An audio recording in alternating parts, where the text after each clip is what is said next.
Hola a todas y todos, bienvenidos una vez más al seminario que estamos retomando, compartiendo ciencia en tiempos de pandemia, nuestro episodio número 5. Y bueno, pues esta vez nos acompaña el maestro en ciencias de la comunicación, conocido por todos nosotros, de la computación, perdón, conocido por todos nosotros, el maestro Jesús Barrón Vidales.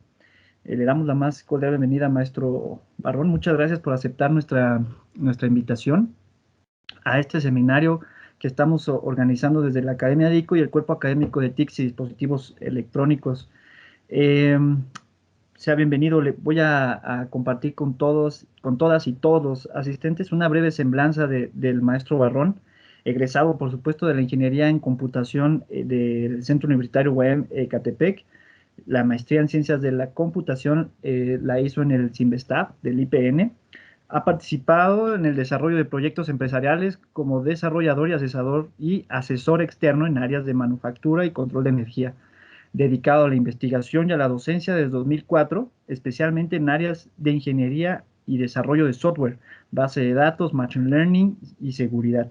Actualmente parte del cuerpo docente de la UAM y la UT Tecámac. Ha participado en procesos de diseño curricular en carreras de tecnologías de la información, procesos de vinculación, educación empresa y modelos de educación dual y asesoría de proyectos de titulación. Y esto solamente por comentar algo de todo lo que realiza y es el maestro Barrón. Bueno, para que nos demos una idea con quién estamos colaborando, ¿no? Y somos muy afortunados. Pues hoy nos presenta un tema muy interesante, por supuesto, y muy de moda esto de blockchain, nos presenta aprendiendo con blockchain. Entonces, pues, sin más, doctor Rodolfo, maestro Barrón, comenzamos, maestro Barrón, adelante, somos todos suyos, muchas gracias por aceptar la invitación. No, gracias a ti, Juan, por la presentación y gracias igual a ti y al doctor por la invitación, ¿no? Un gusto siempre colaborar con ustedes. Bueno, hice unas diapositivas aquí rápidas. Me voy a permitir presentarlas así en modo edición porque me es más fácil controlar y moverme entre las pantallas, muchachos. Bueno, uh, uh, uh, estábamos comentando con el doctor si hay alguna pregunta, alguna duda que les surja en el momento o alguna participación que quieran hacer de los puntos que estén en las diapositivas o que estemos hablando con toda confianza, ¿no? Pueden interrumpirme. Uh, creo que esto es más que una ponencia, una explicación, una clase. Es una plática, muchachos. Lo que me interesa es que haya una plática entre los que estamos aquí en la reunión. Uh, no es algo formal realmente lo que preparé para esto, ¿no? Van a ver por qué más adelante. Bueno, entonces, eh, el título de esto es Aprendiendo con Blockchain. Como comenta el maestro Juan, es un tema pues de moda ya desde hace algunos añitos, pero aún así creo que sigue sin conocerse mucho acerca del tema, a pesar de que tiene mucho tiempo ya trabajándose y haciéndose cosas similares, pero en los últimos años se ha vuelto mucho más popular porque se le ha encontrado eh, pues una cantidad enorme de posibles aplicaciones a esta tecnología que ya viene desde hace un rato, ¿no? Bueno, entonces lo que hice fue ligar este concepto tecnológico con un concepto de aprendizaje. ¿Qué tiene que ver esto con el aprendizaje que estamos llevando, ¿no? Todos nosotros estamos en un proceso de aprendizaje en el ámbito educativo. Y entonces traté de ligar estos dos conceptos, ¿no? Sobre todo por el momento especial de trabajo en línea y de trabajo a distancia que estamos llevando a cabo, ¿no? Bueno, vamos a empezar con la parte del aprendizaje. ¿Cómo es que aprendemos? ¿Qué es lo que hace una persona para aprender? De manera general, pues puse aquí un par de definiciones de lo que significa aprender del diccionario de la RAE. Ah, Tal vez la más sencilla es fijar algo en la memoria, ¿no? Para muchas personas y por muchos años, aprender significaba memorizar algún tipo de elemento y todavía en la actualidad hay ciertas cosas que siguen funcionando a partir únicamente de la memorización, ¿no? El ejemplo clásico de las tablas de multiplicar. ¿Vale? Entonces todos hemos pasado por la primaria y todos hemos pasado por las cancioncitas de 2 por 1, 2, 2 por 2, 4, 2 por 3, 6. Y es algo que se nos queda tan grabado en la memoria que se vuelve un proceso mecánico, inconsciente al momento de que vemos los números, pues simplemente viene a nosotros el número que resulta de una multiplicación básica, ¿no? Y eso nos permite pues hacer operaciones más complejas. Ah, un concepto un poco más complejo, pues es este de adquirir conocimiento de algo, ajá, puede ser algo práctico, algo teórico, por medio del estudio o de la experiencia, ¿no? Es decir, a través de una investigación, de un análisis de información o a partir de experimentar ciertas actividades, eso aprendemos a hacerlo, ¿no? Uh, el aprendizaje en sí, ya como sustantivo, una definición también del diccionario, desde el punto de vista psicológico, dice adquisición por la práctica de una conducta duradera. ¿Sale? Entonces, adquirir quiere decir hacerlo propio, ¿no? Y nosotros como docentes, pues en alguno u otro momento nos ha tocado estar en cursos o estar leyendo de manera personal el prepararnos para saber cómo dar clase, ¿no? Muchos de los docentes que trabajamos a nivel universitario, pues no tenemos una formación docente, somos eh, técnicos, ajá, especialistas en algún área, ingenieros, licenciados, eh, y tuvimos que aprender a enseñar, ¿no? O tenemos que seguir aprendiendo a enseñar. Y entonces, pues hay que investigar un poco acerca de estos conceptos y nos ha tocado leer o estar en cursos que nos hablan de esto, ¿no? Cómo se lleva a cabo esa adquisición de un aprendizaje, que tiene que hacer uno como profesor, como docente, para que el alumno adquiera o haga suyo ese conocimiento y tenga una duración específica, ¿no? Que le permita quedarse o apropiarse de él para usarlo pues durante el tiempo de vida profesional o de vida normal que tenga, ¿no? ¿Sale? Entonces yo de aquí rescato estas dos cosas. Número uno, fijar algo en la memoria. Incluso los aprendizajes por experiencia tienen que estar en la memoria y se tienen que volver hasta cierto punto inconscientes o subconscientes al momento de estarlos realizando. Y eso debe generar una conducta duradera. Es decir, con lo que yo aprendo, modifico mi conducta y repito esas tareas tal y como las aprendí, ¿no? Uh-huh. Ah, hay teorías que dicen cómo le hace una persona o qué mecanismos tiene una persona para aprender.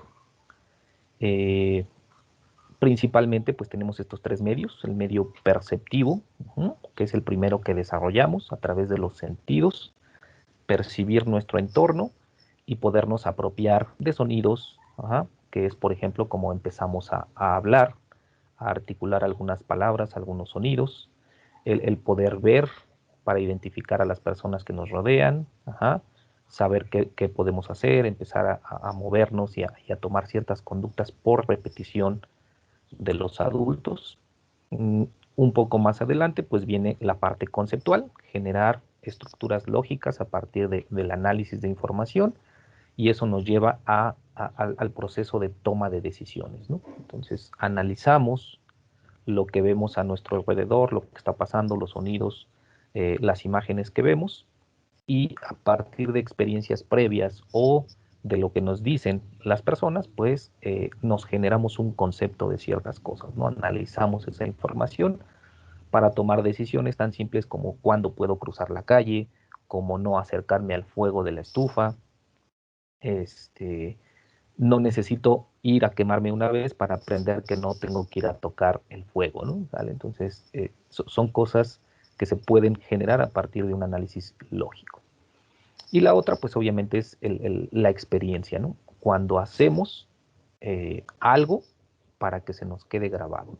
O a veces simplemente lo hacemos y se nos queda. Como por ejemplo, el aprender a andar en bicicleta, ¿no? Te subes a tu bicicleta, tardarás un tiempo en agarrarle la onda, en ver la parte del equilibrio, en aprender a maniobrar. A lo mejor necesitarás llantitas al inicio, en algún momento pues se las podrás quitar a la bicicleta y andar solo, ¿no? ¿Sale? Entonces le llamamos aprender haciendo. A partir de la experiencia, algo aprende no solo mi cerebro, sino mi cuerpo. Ajá, le llamamos memoria muscular.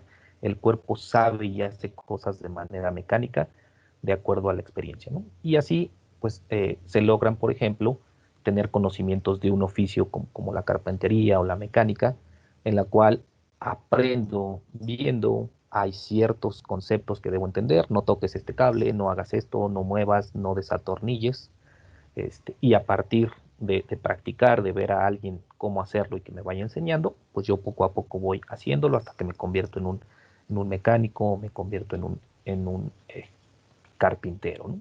Uh-huh. Y lo mismo pues podría verse desde el punto de vista profesional. Un médico primero tiene que ver, tiene que analizar, tiene que leer antes de poder llegar y tomar un bisturí en una operación, ¿no? ¿Sale? Entonces, no solo la parte básica, sino cualquier concepto, cualquier conocimiento, por más complejo que sea, necesito de estos elementos básicos. Uh-huh.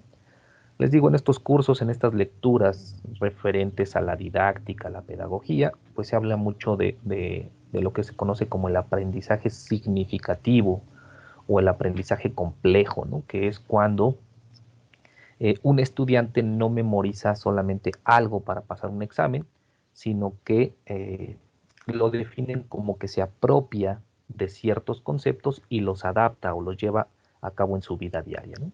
Ahí encontré una definición en un artículo que nos dice que este tipo de aprendizaje es la integración de conocimientos, habilidades y actitudes, así como la transferencia de eso aprendido del entorno educativo a la vida profesional o a su trabajo diario, ¿no?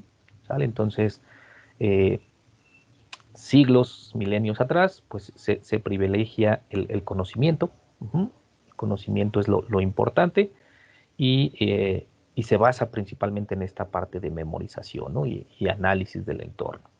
Uh, Después buscamos que se generen ciertas habilidades para repetir tareas mecánicas y por último, pues esperamos que el profesional cambie su actitud ante la vida, ¿no? Su actitud no debe ser la misma que antes de obtener cierto conocimiento. Entonces, cuando la actitud del estudiante, en este caso, cambia, quiere decir que ya se apropió de ese conocimiento, ya lo entendió, ya sabe cómo aplicarlo en su vida diaria, ¿vale? Entonces, ese es el trabajo más difícil que tenemos los docentes o los instructores de cualquier curso, ¿no?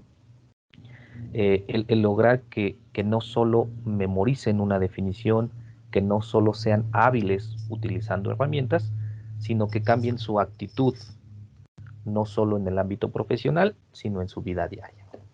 Uh-huh. Entonces, conocimientos, habilidades y actitudes y transferir todo eso a su vida cotidiana, no solo a su vida laboral. Bien. Bueno, entonces, a lo largo de la historia, pues ha habido diferentes teorías del conocimiento, teorías del aprendizaje, que dicen también cómo se llevan a cabo esos procesos internamente en la mente de una persona. Tal vez el más antiguo, o el más conocido, el primero que normalmente se ve cuando se empieza a trabajar con esta parte de cómo aprender, es el conductismo, ¿no? El generar una conducta basado en el concepto de acción-reacción, ¿no? A toda acción corresponde una reacción. Uh-huh. Entonces, a cierto estímulo hay alguna respuesta por parte del estudiante. Y ese estímulo puede ser algo positivo, un refuerzo positivo, uh-huh, o puede ser un castigo, ¿no? La educación mucho tiempo se basó precisamente en esto. Eh, ¿Aprendiste la definición? Bueno, entonces puedes salir al recreo. ¿No aprendiste? Te llevas unos cuantos varazos en la mano y te quedas sin recreo, ¿no? Hasta que te lo aprendas, ¿vale? Entonces había una serie de refuerzos, incluso físicos, para tratar de que el cerebro entendiera que se tenía que aprender o memorizar ciertos elementos, porque si no, pues no iba a comer o no iba a jugar o le iba a tocar un castigo físico, ¿no? ¿Sale? Eh, Se dice que aquí el estudiante es un ente pasivo, solamente recibe información y la tiene que acumular, la tiene que guardar, ¿no? No llega a este proceso de análisis complejo o de aprendizaje complejo. Después vienen otras dos teorías que son el cognitivismo y el constructivismo, similares desde mi punto de vista, en el sentido de que el estudiante ya se ve como un ente activo en el proceso de aprendizaje, ¿ok?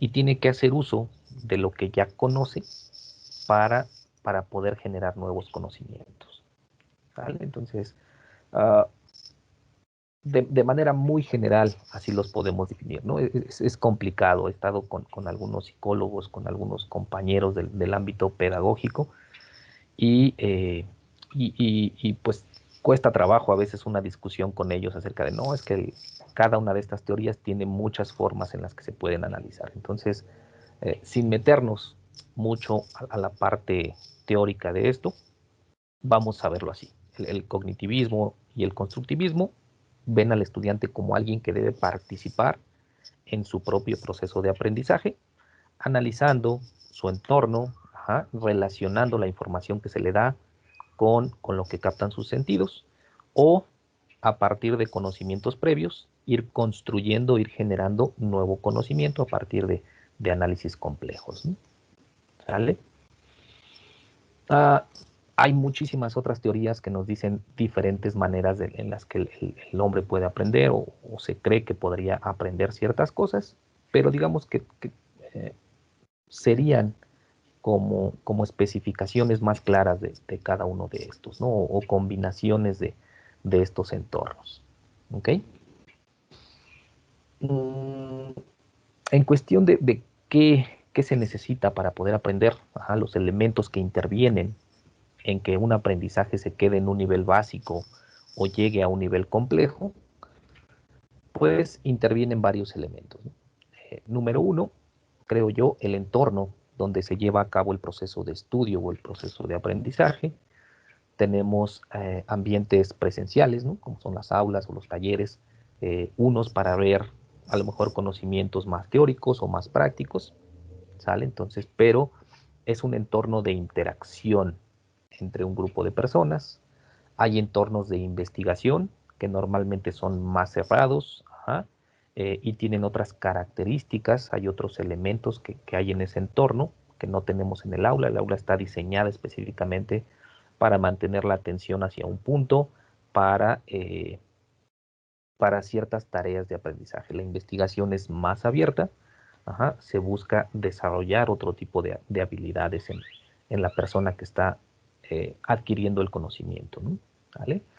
Uh, hace mucho no se hablaba de la parte de integración o de tutoría, en el cual pues el estudiante era responsable hasta cierto punto de separar su vida y sus actividades diarias del entorno educativo, ¿no? Se veían como dos mundos aparte y el estudiante tenía que ver pues, cómo hacerle para separarlos y que su vida diaria no afectara en el proceso de aprendizaje. Desde hace ya muchos años, pues se ha estado viendo que en realidad no es tan sencillo para las personas separarlo, incluso no solo para el estudiante, sino para el profesor, ¿no? Y entonces se han creado, se han añadido estas estructuras de tener un tutor, de tener una guía, de ciertos espacios de integración de la comunidad estudiantil para poder pues llevar ambos mundos, digámoslo así, a la par, ¿no? Sin que uno afecte el otro de manera significativa. Y actualmente, este, por obligación o no, pues estamos trabajando también en entornos virtuales que nos proveen de otra serie de herramientas en las cuales podemos interactuar, podemos trabajar. Ajá. Eh, en algunos casos reemplazan algunos de los otros entornos, en otras pues deben ser únicamente como apoyo, ajá, a los elementos que ya teníamos. ¿Sale? Entonces el entorno es un elemento importante en el proceso de aprendizaje. La interacción, ajá, la interacción que hay entre los participantes, pues normalmente la vemos desde tres aspectos. Eh, la relación básica que hay estudiante-profesor, ¿ok? Uno expone, el otro obtiene, comenta, hace preguntas. Ajá. En ocasiones el estudiante le toca presentar y el profesor evalúa, guía y retroalimenta la información que el estudiante está presentando, ¿no? ¿Sale? Entonces, es un tipo de interacción. Hay otra eh, basada más en modelos estáticos, ¿ok? Estudiante contenido, aquí está tu material, lo lees y entregas algo de lo que tú hayas sacado. Normalmente es la relación más común que hay en el ámbito de investigación. Uh-huh. Lo más común cuando uno empieza a investigar, pues es agarrarse un bonche de libros, agarrarse un bonche de artículos y empezar a empaparse del tema, ¿no? Entonces, no hay una relación directa o predominante entre personas, sino es de quien está aprendiendo con una serie de contenidos que lo van a guiar a través de formarse esas estructuras mentales en cuanto a un tema específico, ¿no?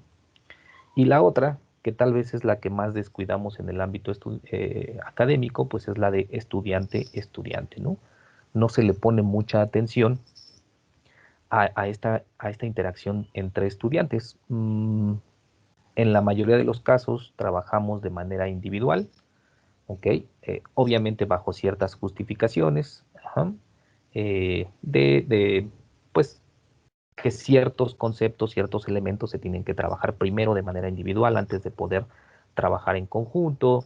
Sabemos lo difícil que es ponerse de acuerdo para trabajar en equipo, que no estamos acostumbrados, ajá, desde pequeños a hacerlo y por lo tanto lo más fácil cuando se deja un trabajo en equipo, pues es separar tareas, juntar resultados y entregar, ¿no? No hay realmente una colaboración de un equipo o de una pareja de estudiantes al momento de estar trabajando, investigando o generando ese nuevo aprendizaje. Entonces, eh, tal vez es el que más está descuidado en el ámbito académico. Bien. Y hay, obviamente, pues una serie de procesos que se deben llevar a cabo durante este proceso de aprendizaje, ¿no? Ya decíamos, procesos de percepción, procesos de observación, de análisis de información, comparación de resultados o de información, de fuentes, deducción, generar ciertas deducciones a partir del análisis de un conjunto de información, comprender algunas cosas antes de poderlas aplicar, interpretar o reinterpretar ciertos conocimientos, ¿no?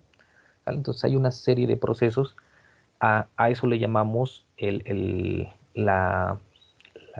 diseño instruccional, por ejemplo, ¿no? Cuando un profesor va a impartir un curso o alguien va a impartir un curso, no solo en una escuela, en una empresa, en cualquier lugar, pues tiene que diseñar cuáles van a ser los procesos que les va a asignar, las tareas que les va a asignar a los estudiantes, a los participantes del curso, para que ellos vayan creando estas estructuras y este conocimiento propio, ¿no? ¿Vale? Entonces, debe dejar actividades que les permitan observar o percibir ciertos elementos, después llegar a un proceso de deducción, tratar de generar hipótesis de por qué está sucediendo, por qué está pasando ciertas cosas, comparar o realizar un análisis comparativo de los resultados, a lo mejor de diferentes experimentos. Entonces se tiene que diseñar y se tiene que elegir, de acuerdo al tema, de acuerdo a lo que se quiera, cuáles serían los procesos más adecuados para lograr ese aprendizaje, ¿no? No es algo sencillo, ¿sale? Es complicado el hacer un diseño y el poder decidir cómo aprende, porque sabemos que cada persona aprende de manera diferente, ¿no? Tiene más facilidad de aprender a lo mejor practicando o aprender a partir de lecturas o aprender mientras está interactuando con alguien más, ¿sí? Hay gente que le cuesta mucho trabajo, por ejemplo, tomar un artículo, leerlo y expresar cuáles son sus ideas a partir de lo que leyó, ¿no? Pero si lo pones a hacer una lectura en grupo, si al mismo tiempo que va leyendo va platicando con alguien más, eso le genera pues una facilidad de comprender conceptos. Entonces, estos procesos, pues obviamente dependerán de la persona y del conocimiento que se quiera generar. Bien. Y pues digamos que esto se puede realizar o se realiza a partir de un diseño, pero siempre está la parte de autoestudio, ¿no?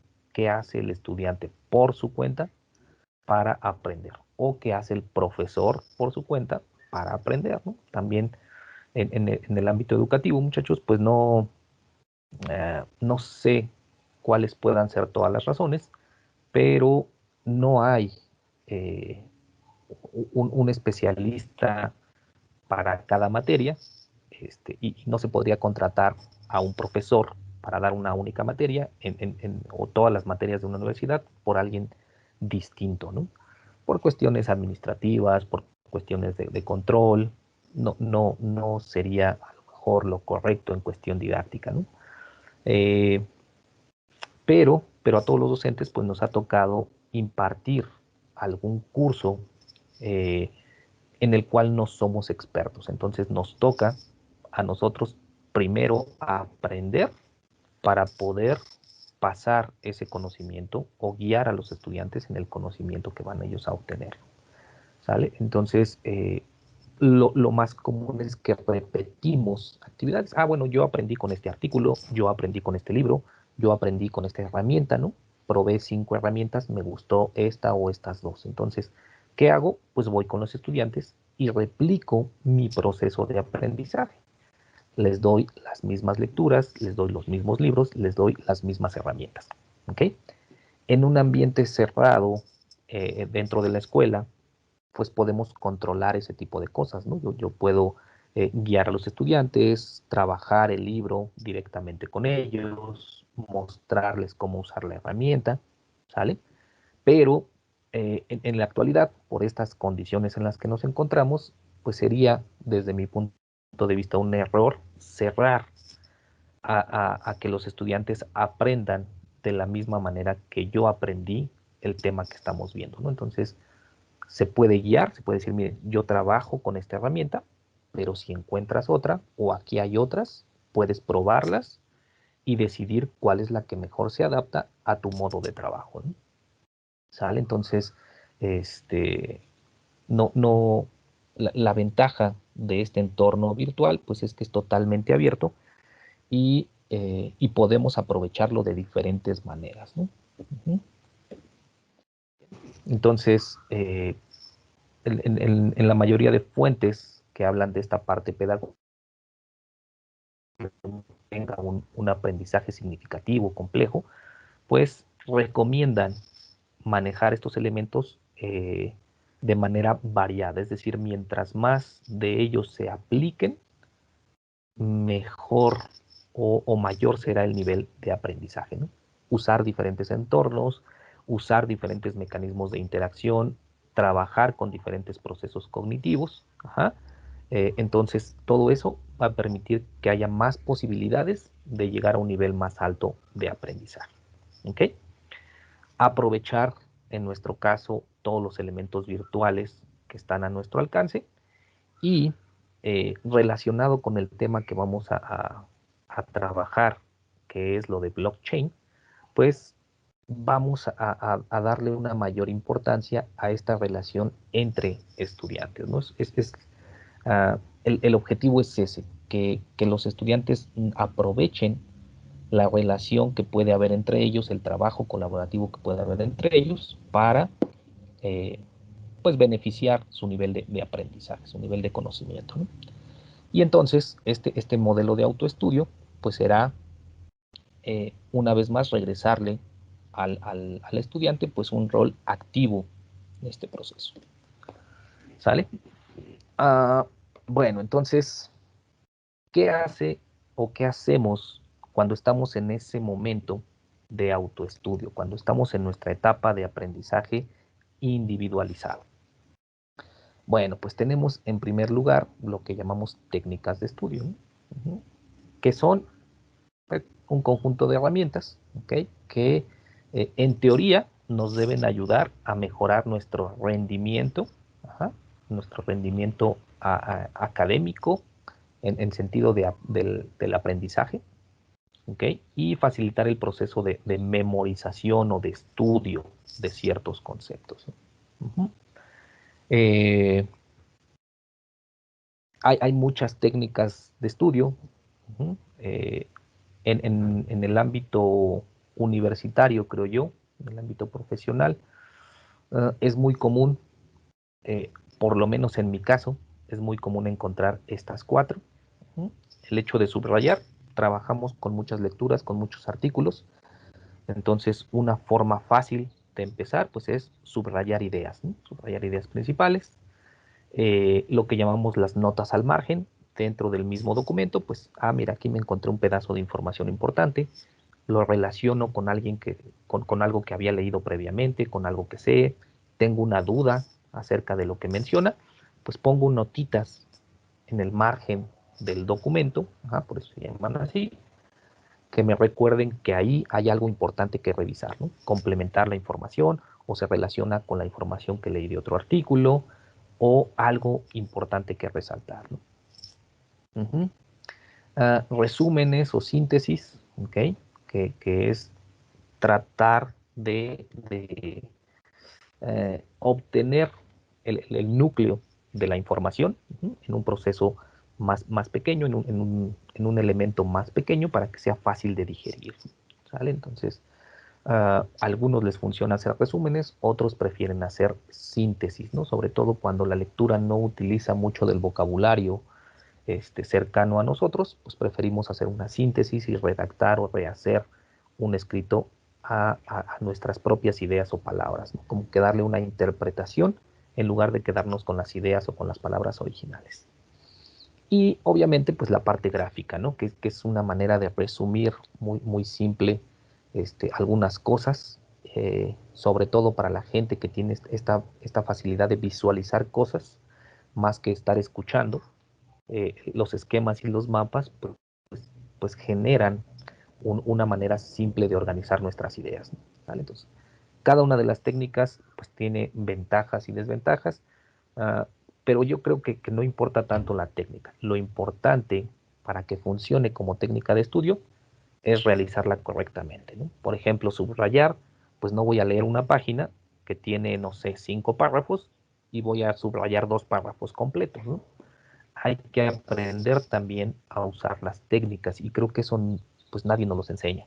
Nadie nos enseña cómo aplicar correctamente una técnica de estudio, ¿no? Cada quien dice, bueno, pues ustedes dijeron que subrayar, pues yo subrayo, ¿no? Que haga notas, pues anoto, ¿no? Que anoto, pues quién sabe, nomás con que vean que tengo notitas, ya sé que estoy estudiando.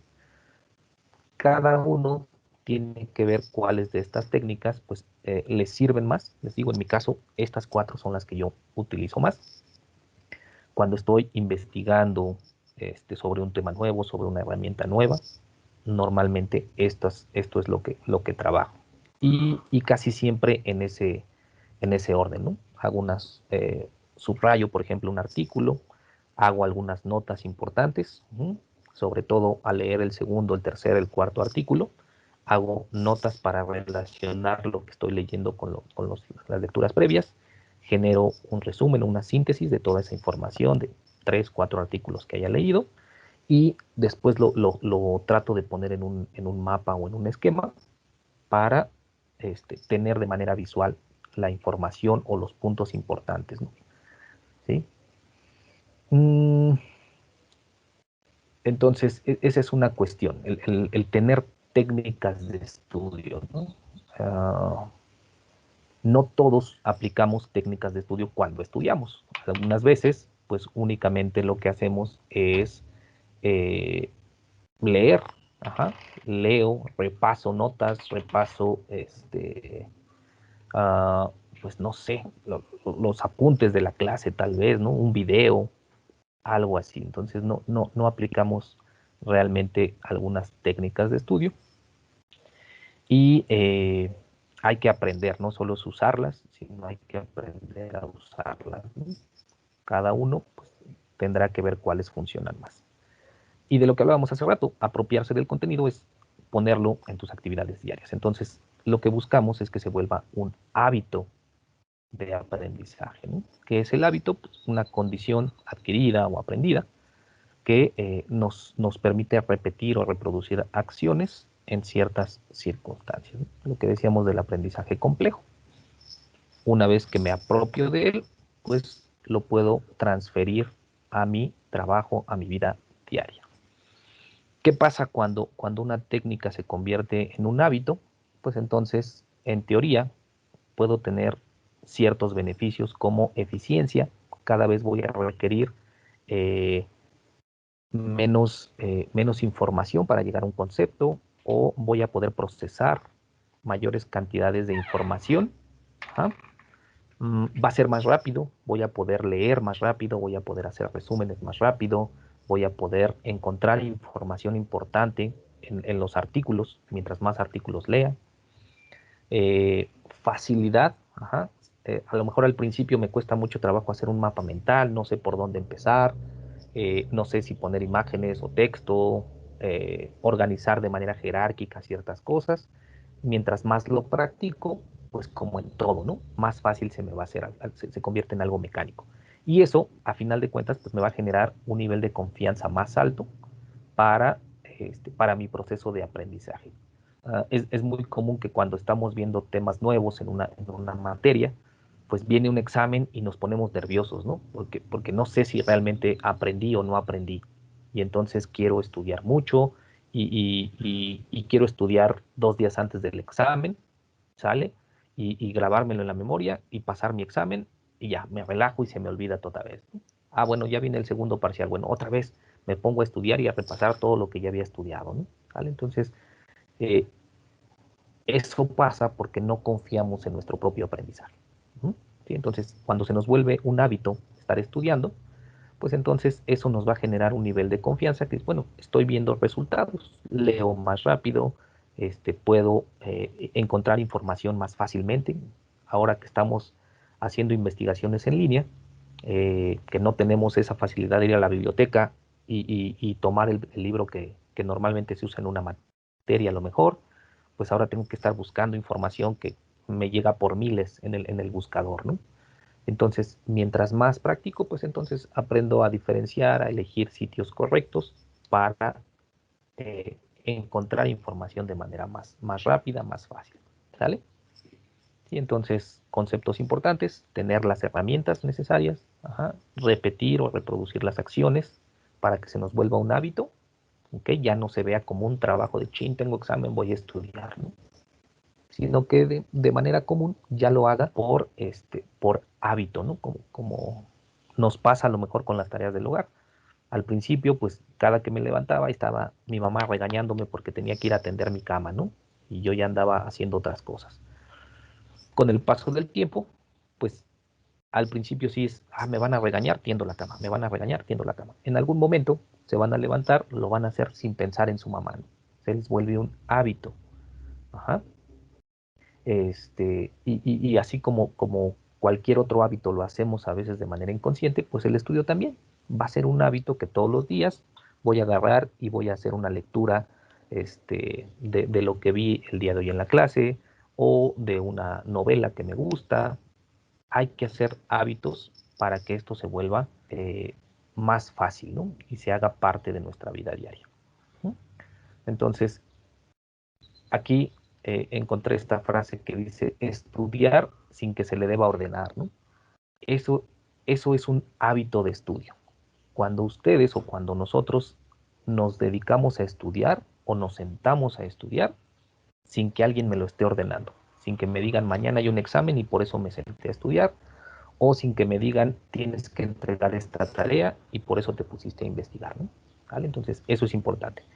Y aquí intervienen dos cosas, la voluntad, quiero hacerlo, no me están obligando, y motivación.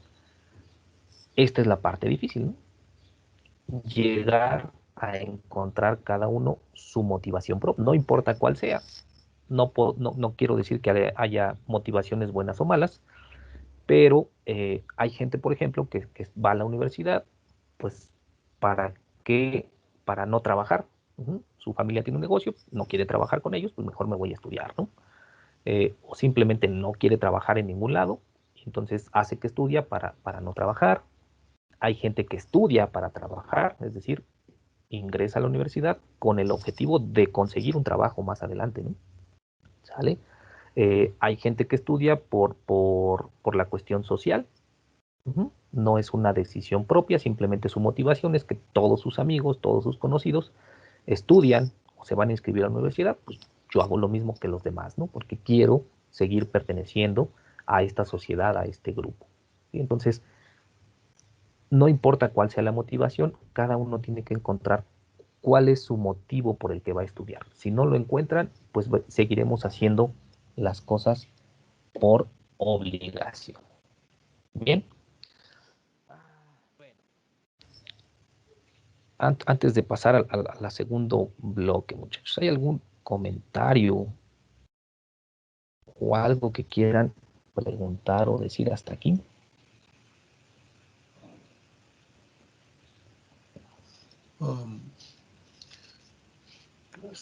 No, todo bien.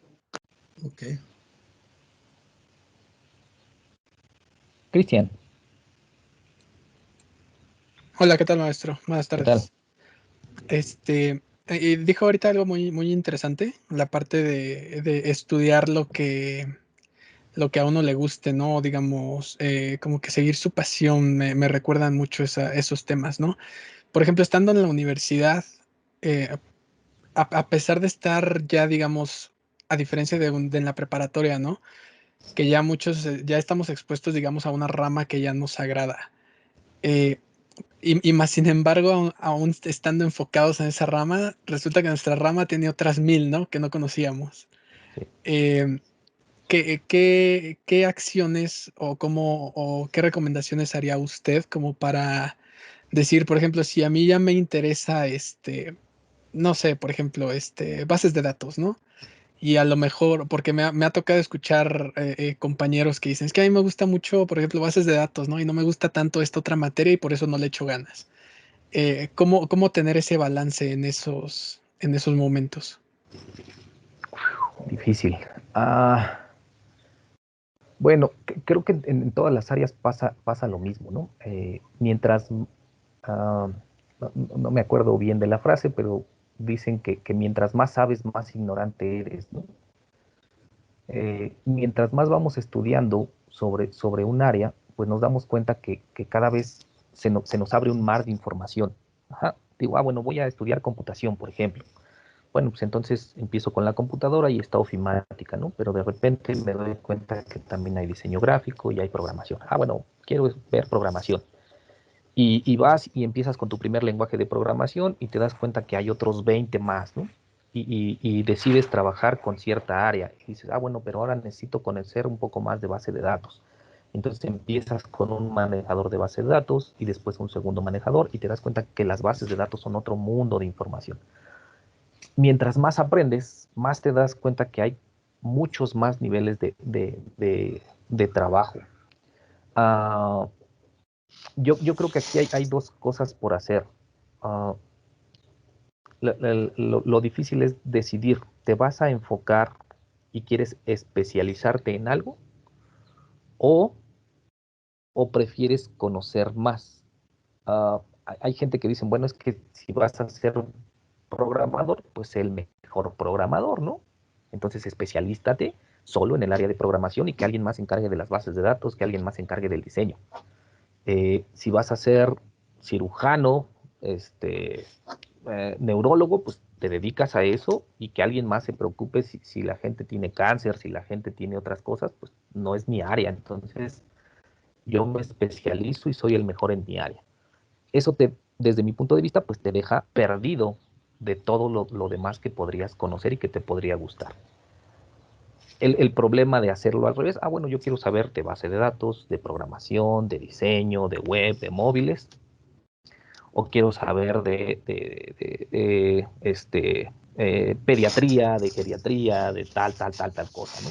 Entonces, pues puedes conocer de muchas áreas, ajá, pero no vas a ser el mejor en ninguna de ellas. Va a haber siempre muchas dudas en ciertos elementos.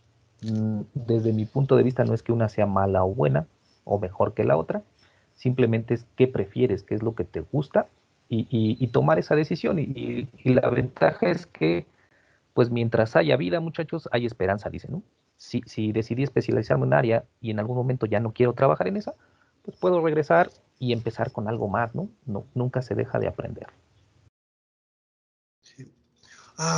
Jesús, a mí me parece, digamos, algo de lo que comentabas, que, eh, o sea, que también es una cuestión de decisión, que cuando apenas estás aprendiendo, como que romantizas mucho el término, no, es que yo quiero dedicarme a algo que me apasione y algo que me Sí, interese, ¿no? Y estás ahí, pero pues resulta que lo que te apasiona, pues a lo mejor es jugar básquetbol, no sé, ¿no? Pero de la escuela nada, ¿no? Y yo creo que sí, mucho pasa por lo que tú decías, o sea, bueno, al principio pues necesitas dedicarle mucho tiempo y mucho esfuerzo para empezar a aprender el tema que sea, ¿no? Tú lo decías, programación, bases de datos, eh, y a lo mejor al principio decimos, no, es que a mí no me gusta la programación, pero la raíz del problema no es la temática de programación, ni tu pasión por la programación, sino la raíz del problema es el desconocimiento de ese, ¿no? De ese tema, ¿no? Que necesitas muchas horas para dedicarle tiempo para aprenderlo, y entonces cuando lo empieces a aprender es cuando empiezas a agarrarle el gusto, ¿no? Y empiezas a tener confianza, esa confianza que decías, y surge la motivación, y digamos, eso lo aprendes, creo yo, que con los años, ¿no? O sea, cuando, sí, cuando estás joven, no dices, qué flojera, tengo que estudiar y no sé qué, y a lo mejor a mí mi papá me ponía a estudiar, ¿no? Matemáticas y esas cosas, que me iba muy mal en esas materias, ¿no? Me puso a estudiar tanto que al final les agarré mucho gusto, ¿no? Y es sí, resultado de sí, sí, todo ese sí, esfuerzo, ¿no? claro. Sí, la curva de aprendizaje a veces nos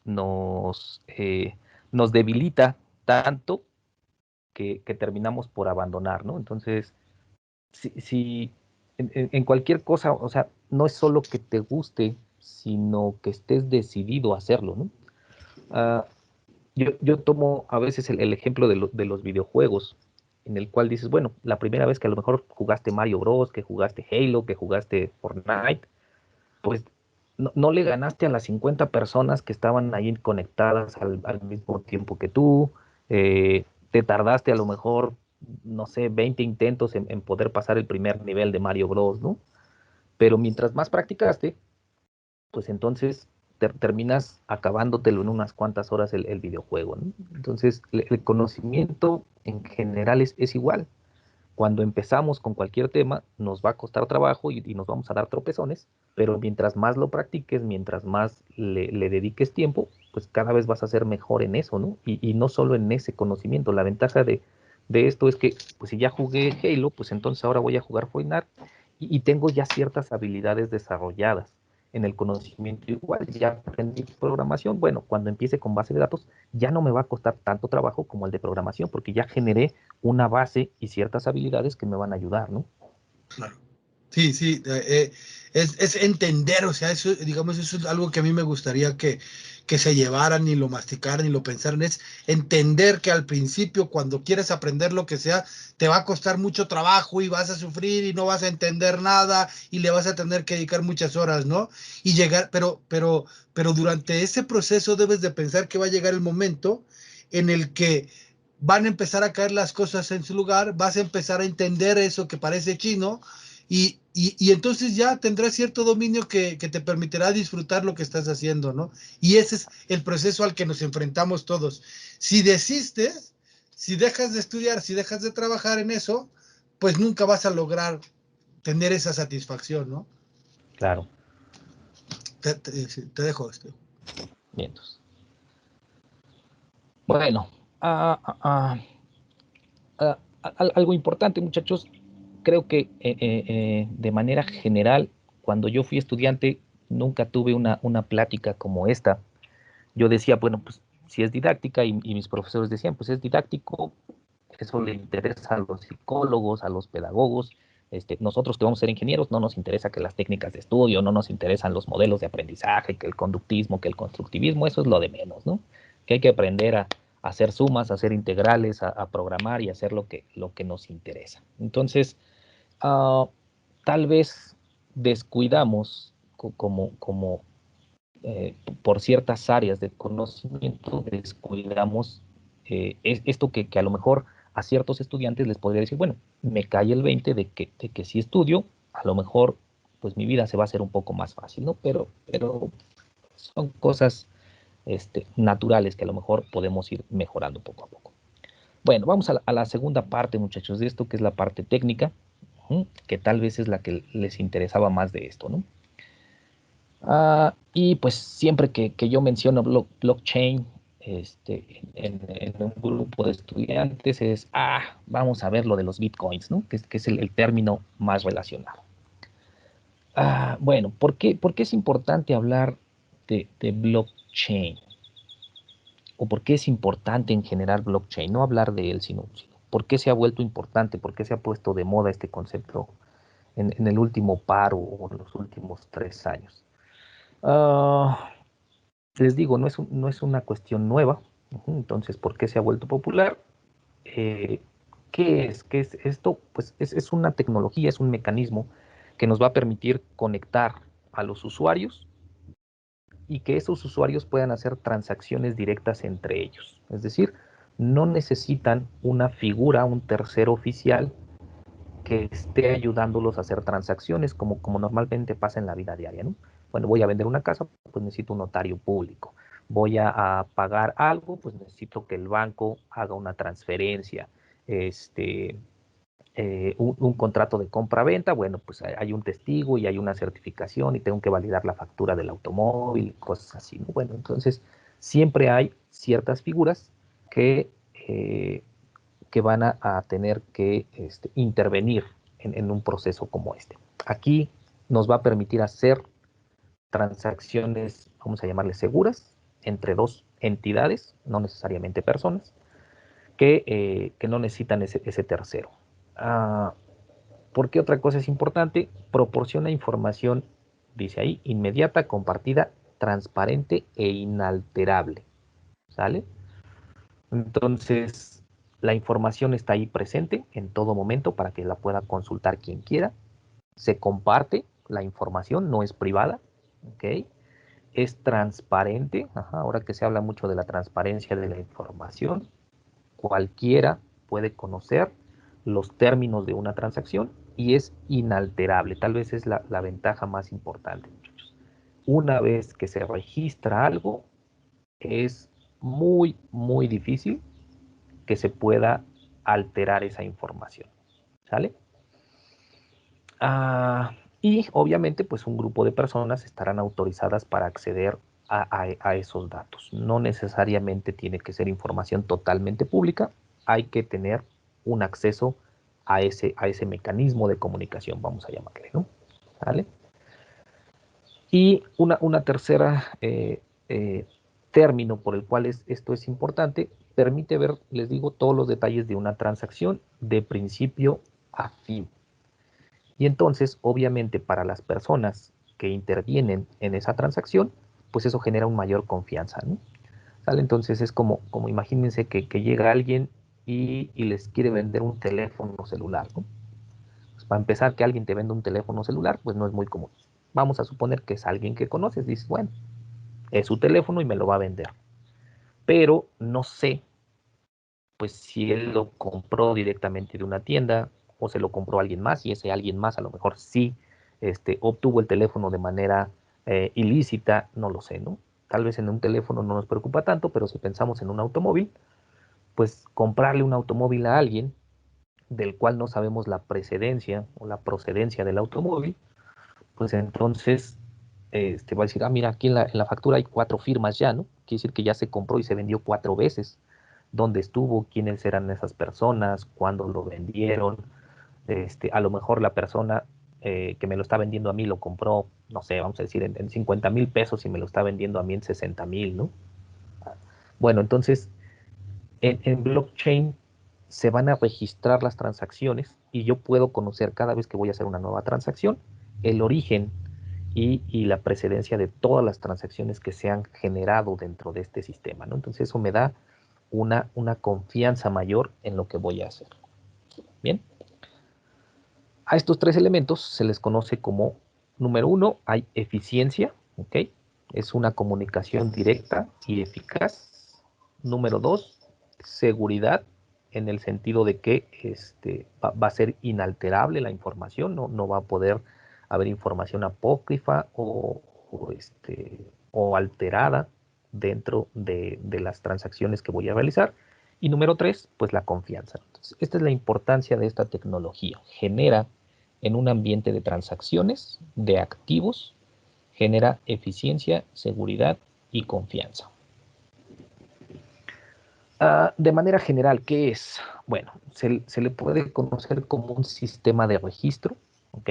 Compartido, inalterable, que facilita el registro de transacciones y rastreo de activos dentro de una red. Estos activos, pues pueden ser cualquier cosa, puede ser algo físico, puede ser algo lógico, información, permisos, archivos electrónicos, dinero virtual, dinero físico, cualquier cosa, ¿no?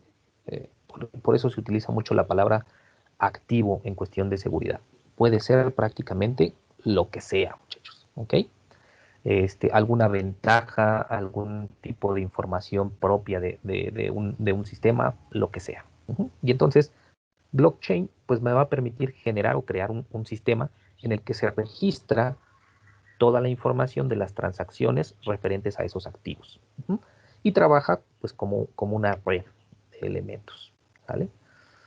Otra definición nos dice que es un sistema de registro peer-to-peer, es decir, pares, entre pares, de una entidad a otra, que se almacena este sistema de registro de manera distribuida, es decir, no está centralizado en un lugar, no hay un único lugar donde esté toda la información, sino que se distribuye entre todos los elementos de la red. Una red peer-to-peer de las más conocidas, muchachos, pues son las aplicaciones estas que ahora no son tan comunes, pero en los 90s, en el 2000 todavía eran cosas muy novedosas y que todos andábamos metidos para descargar, por ejemplo, archivos de música o video, en el cual pues yo tenía una serie de canciones en mi computadora, descargaba una aplicación peer-to-peer que pues me permitía compartir esas canciones y descargar canciones de los equipos de alguien más, ¿no? ¿Sale? O videos y películas. Entonces, es una transacción entre pares, de mi computadora a la tuya directamente, sin que alguien intervenga. No está centralizada la información. Entonces, eso es, en tecnologías actuales, se busca que las bases de datos, que los sistemas sean distribuidos para que sean más robustos y, aunque tienen ciertos problemas de seguridad, pues tiene muchas ventajas esta parte del cómputo distribuido. Entonces, ese es algo importante, sistema distribuido que los usuarios pueden utilizar y que nadie puede alterar. Y otra definición nos dice que es una especie de libro digital, ¿ok? Que comparten una serie o un conjunto de usuarios en los cuales pues, se registra una lista de bloques. Esos bloques están ligados, están conectados unos a otros. Y se protege a través de mecanismos criptográficos, se protege la información de esos bloques, ¿no? Los bloques pues mantienen los registros o las transacciones que se estén realizando dentro de la red. Es una red, ya dijimos, distribuida y descentralizada, es decir, no hay una entidad que controle todo lo que pasa ahí. Todos los usuarios tienen, digamos que el mismo nivel o la misma jerarquía. ¿Vale? Y esto hace que este libro digital pues sea incorruptible. Como es un libro que todos compartimos, pues no hay manera de que alguien llegue y altere los registros de ese libro digital sin que los demás nos demos cuenta, ¿no? ¿Okay? Bueno, entonces el nombre de blockchain viene precisamente por esto. Es una cadena de bloques, es una lista o una cadena de bloques. Bueno, lista de bloques que se van a encadenar, se van a ligar unos con otros. Está distribuido, está almacenado en diferentes lugares. No hay un control por parte de una entidad. Y esta cadena lo que permite pues es que no se pueda añadir, digámoslo así, un eslabón extra, ¿no? Yo ya conecté dos bloques, dos eslabones de la cadena, pues no hay manera de que alguien venga, desconecte y ponga otro bloque en medio, ¿no? Otro eslabón ahí que no existía, ¿sale? Entonces se vuelve incorruptible, es una cadena que no se puede alterar. Importante, blockchain no es una tecnología, no es un lenguaje de programación, no es una herramienta, ¿okay? No es un software, ¿sí? No es una tecnología específica, es más bien un diseño, una serie de reglas que nos van a permitir crear esta red para que los usuarios realicen transacciones de una forma diferente a como se realizaba antes, ¿no? Y ya decíamos que había unos terceros y había ciertas reglas para realizar una transacción. Aquí lo que voy a hacer es permitir crear un sistema que permita esas transacciones sin necesidad de un tercero, sin necesidad de ciertos elementos que puedan volverlo pues, inseguro para alguno de los usuarios. A final de cuentas, pues es una red de equipos, una red de usuarios que van a colaborar para mantener cierta información segura. ¿Ok?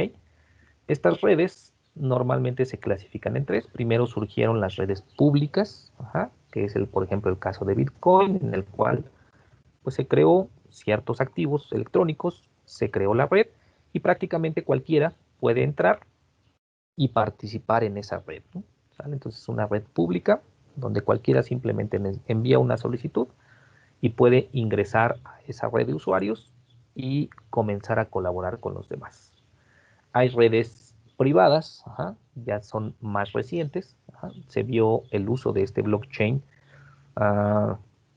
para poder crear redes en las cuales pues, no cualquier usuario puede entrar, pero me ofrezca las mismas ventajas de transparencia y de seguridad, ¿no? Pero la diferencia pues es que hay una entidad que crea, digámoslo así, la red, decide quiénes son los usuarios que pueden participar en esta red y les da un acceso específico, ¿no? ¿Sale? Entonces es una red privada, pero sigue siendo transparente la información.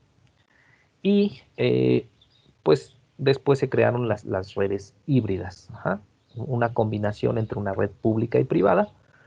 También se les llama redes autorizadas porque funcionan como una red pública, pero digamos que no cualquiera puede ingresar. Necesita autorización de un ente o de un grupo de usuarios de la red actual para que él pueda unirse o en todo caso, pues recibir una invitación por parte de los controladores de la red para poder unirse a esa red, ¿no? ¿Sale? Entonces, normalmente este proceso de blockchain lo dividimos en eso, si es un blockchain privado, público o híbrido. Bueno, ¿qué elementos tiene una cadena de bloques, un blockchain? Número uno, pues ya dijimos, este sistema de registro distribuido, una especie de libro digital, en el cual se va a compartir la información con todos los usuarios de la red y se comparte de manera transparente. No importa quién haga la transacción, todos los usuarios pueden ver que hay una nueva transacción en proceso, quién la está realizando, bajo qué condiciones. ¿Sale? Entonces es totalmente transparente lo que ocurre dentro de la red para los usuarios que ya están en ella. Se compone este sistema de registro, pues obviamente de un conjunto de reglas, ¿no? que van a decidir quién, cuándo, cómo identificar a los usuarios de manera única y varias cosas. ¿Qué hacen los usuarios una vez que están adentro? Pues registran información en ese sistema. Cada vez que hacen una transacción, pues se registra en el sistema de blockchain, ¿vale? Entonces son registros inmutables que lo que guardan son, a fin de cuentas, transacciones u operaciones que van a ser inalterables. Y esto de inalterables es entre comillas. En realidad sí puede llegar alguien y hacer una modificación.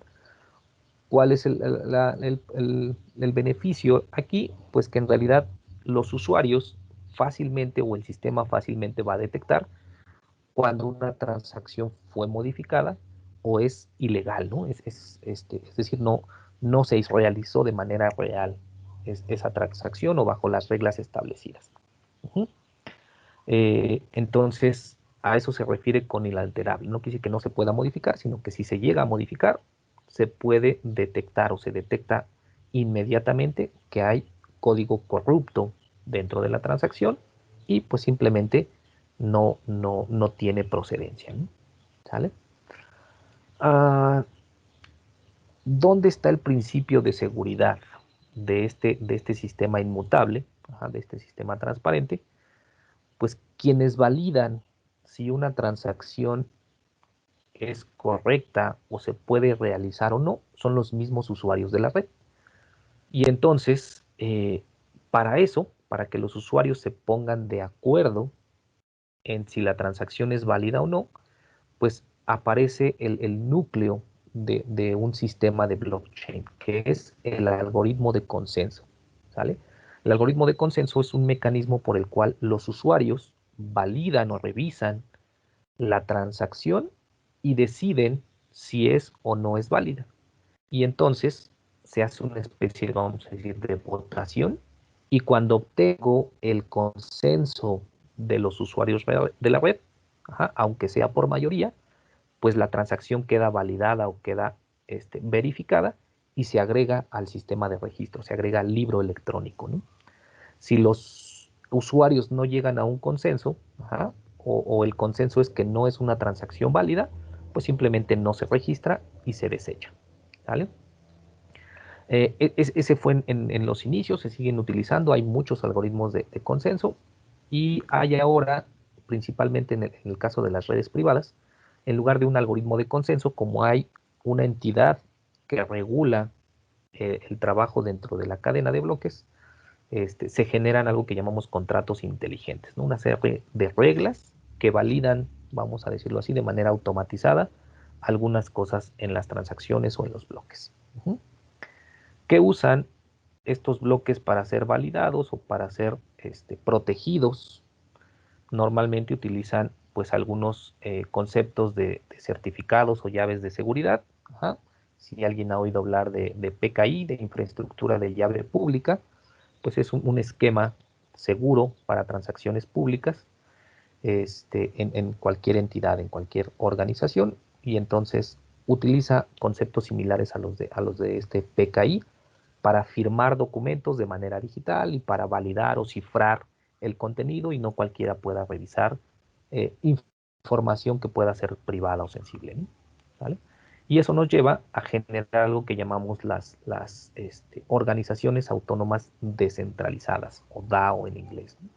Me permite, cuando yo tengo un sistema de blockchain, cuando ya tengo una infraestructura para implementar blockchain, me permite crear una organización descentralizada y autónoma, es decir, autorregulable. No necesita una entidad específica que esté regulando lo que pasa dentro de ella. Bien. Tal vez por algunos de estos motivos, principalmente la transparencia y el no necesitar el control de alguien, pues es que en cuestiones gubernamentales no están hablando o no están muy entusiasmados con el uso de blockchain, ¿no? Se han creado aplicaciones más bien en ámbitos públicos, ¿vale? ¿Qué aplicaciones actuales existen? ¿Dónde se aplica blockchain actualmente? Pues la aplicación más conocida es el famoso Bitcoin, ¿no? Que no es el único, a lo mejor es el primero, el que se volvió famoso por ciertas cuestiones, pero en sí es dinero virtual, dinero electrónico, mediante ciertos activos lógicos que están en la red. Y entonces, pues ese es a lo mejor el uso más conocido, ¿no? La parte de inversiones virtuales. Pero se utiliza actualmente también en cuestiones de logística para las empresas, rastreo de rutas y de activos internos dentro de una empresa, Trazabilidad de alimentos, por ejemplo, para saber la procedencia de los ingredientes o de los elementos que componen un alimento.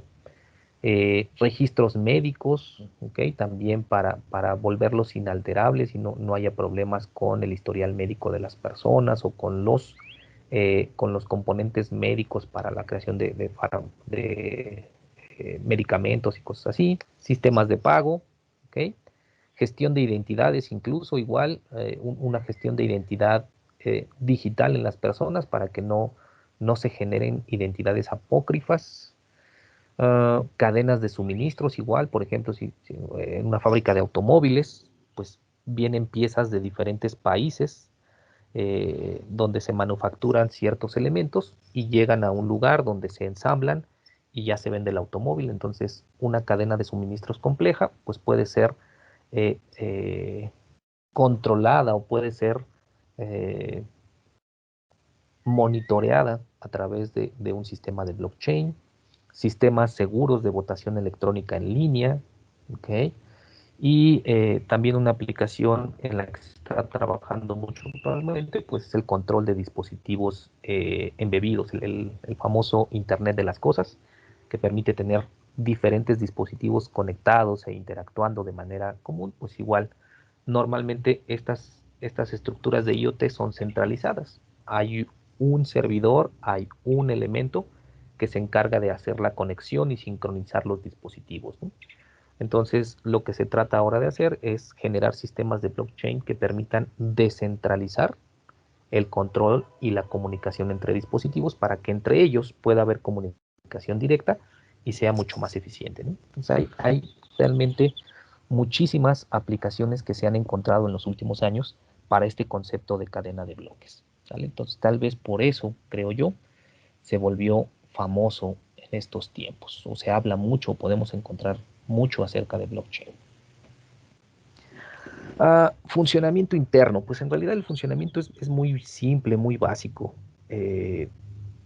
Hay un registro de transacciones, es decir, alguien quiere hacer una transacción, entonces pues solicita al hacer su transacción, se crea un bloque con los datos de esa transacción, ese es el primer paso, ¿ok?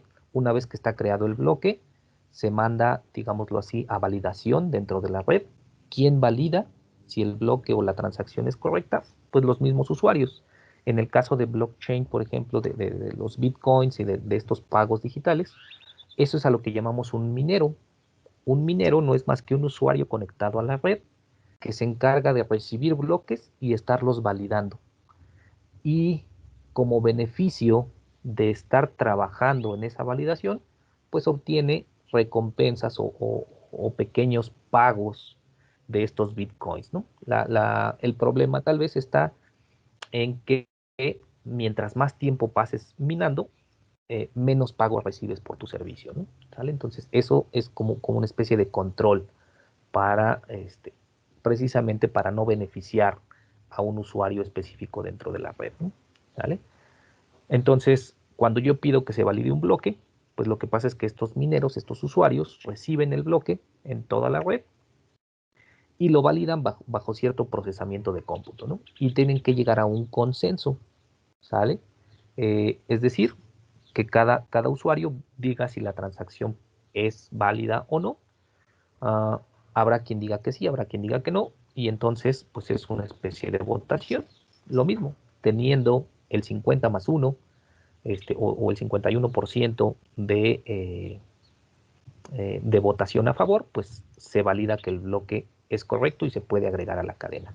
¿Cómo se hace eso? Pues decíamos con el algoritmo de consenso, y a lo mejor los más conocidos, en el caso de Bitcoin, por ejemplo, utiliza el Proof of Work, prueba de trabajo, que es el algoritmo que utilizan los mineros para decir si la transacción es válida o no. Después se creó otro que se llama Proof of Stack, que tiene que ver con el tiempo que lleva la transacción y el usuario trabajando, comparando con otras transacciones. Está el POET, Proof of Elapsed Time, espera a que el usuario o a los usuarios que generen nuevas transacciones sean los que validen la transacción anterior. Hay muchos algoritmos de consenso, ¿no? Una vez que con uno de esos algoritmos de consenso se valida el bloque, pues entonces se puede crear. ¿Qué pasa cuando el bloque ya es validado? Se le agrega pues una especie de identificador único, al que se le llama un nonce, que es una especie de número aleatorio único que se le va a generar a través de estos mineros, de este algoritmo de consenso. Se le asigna, se le agrega una marca de tiempo para saber exactamente en qué momento fue validada la transacción, y a partir de ahí va a ser válida y se encadena al resto de los bloques. ¿Cómo se encadena? Utilizando una función hash, que no es más que le llamamos un código de detección de modificaciones. Una función hash me permite detectar de manera sencilla si un bloque de código fue modificado, ¿no? ¿Sale? Entonces se agrega un hash, y con eso, si hay cualquier pequeña alteración a la información, pues ese código hash me va a decir que no es el bloque correcto. ¿Vale? Entonces, una vez que se hace esto, les digo, se calcula el hash y se conecta al resto de los bloques. Se conecta en primer lugar al último bloque, al bloque previo que haya estado en la cadena. Y cuando se genere una segunda transacción, pues se conectará con el siguiente bloque. Entonces, cada bloque tiene conexión con un bloque anterior y un bloque posterior. Lo mismo que pasa en una cadena, ¿no? Un eslabón tiene dos conexiones, con el que está atrás y enfrente, o a su derecha o a su izquierda. ¿Vale? Entonces, esto vuelve que la cadena sea inalterable. Entonces, yo tengo el hash del bloque anterior, ese tiene el hash del bloque anterior, es el hash del bloque anterior, y entonces cada uno está encadenado a través de este código a uno de los bloques. Y digamos que el primer bloque con el que inicia la cadena es el bloque raíz o el bloque origen. Todos los bloques, todas las transacciones pueden seguir esta cadena de códigos hasta llegar a la transacción o al registro origen. Entonces, eso es a lo que se refería al inicio, que decía que puede ser rastreado desde principio a fin todas las transacciones. Es decir, todas las transacciones previas hasta llegar a esta se pueden rastrear fácilmente. Se ve algo así. Cada bloque, pues lo que va a tener es el hash anterior, el hash del bloque anterior, tiene su hash propio, que le va a pasar o se va a conectar con el hash del siguiente. Tiene el nonce, que es como su identificador único, y tiene su línea de tiempo. En realidad, para hacer las cosas más eficientes, y porque una red puede ser de miles o millones de usuarios, puede ser que se generen muchas transacciones en un periodo de tiempo corto. Entonces, en realidad lo que se hace es que los bloques no guardan una sola transacción, sino que se toma un espacio de tiempo definido, y todas las transacciones que ocurran en ese espacio de tiempo se guardan en un mismo bloque y ya después se encadenan, ¿no? Entonces, un bloque normalmente, mientras más usuarios tenga, pues va a guardar un conjunto de transacciones, no una transacción única. Y funciona, pues, desde el punto de vista del usuario de esta manera. Solicita la transacción, se crea el bloque para representar su transacción, ¿ok? Ese bloque se difunde a todos los nodos de la red para que ellos, pues, hagan el proceso de validación, ¿vale? Si la transacción determina ser válida por consenso, o por contrato, puede ser cualquiera de las dos, ya sea un consenso de usuarios o porque cumple las reglas de un contrato, entonces se añade, ¿no? Se calcula el hash y se encadena con los bloques anteriores, y pues una vez que ya está añadido al libro de transacciones o a la cadena de transacciones, pues entonces la transacción se vuelve válida y se puede ejecutar, se puede realizar la transferencia o el pago de lo que estemos haciendo, o en todo caso, si estamos hablando de activos, pues puedo saber o puedo determinar cuál fue la posición o el origen de un activo de un suministro específico, por ejemplo. ¿Sí? Herramientas con las que se puede trabajar esto ya de manera práctica, muchachos, pues yo creo que la más usada actualmente es una que se llama Hyperledger. Es un proyecto de código abierto que permite a los usuarios crear sus propias redes de blockchain para lo que quieran, ¿sale? Está el Bitcoin Core, que es la base de creación del Bitcoin, ¿sale? Y Y hay, por ejemplo, pues hay algunos clones como el Bitcoin, que también son bases para permitir estas transacciones de monedas digitales en línea, ¿no? ¿Sale? Otra muy común también, Ethereum, ¿sale? Igual surgió al principio como Bitcoin para cuestión de monetaria, de activos financieros, pero actualmente se utiliza en muchas otras áreas, ¿no? Y también tiene su página oficial, es un proyecto abierto que se puede descargar y empezar de ahí a crear uno su propia red de blockchain, ¿no? Hay otro, por ejemplo, Corda, que surgió de la iniciativa privada para tratar de controlar también algunas cosas, pero creo que los más comunes son en la actualidad Hyperledger y Ethereum.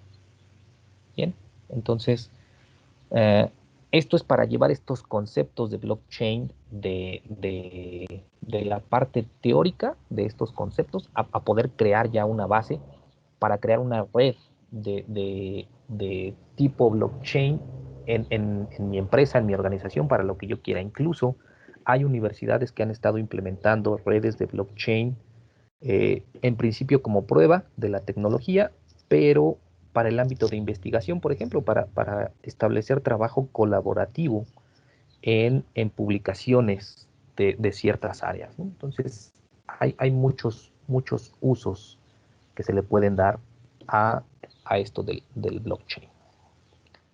Bueno, voy a hacer otra pequeña pausa, ya nos extendimos creo que más de lo esperado, ya falta poquito, pero hasta aquí, ¿alguien tiene alguna una pregunta o algún comentario sobre esto?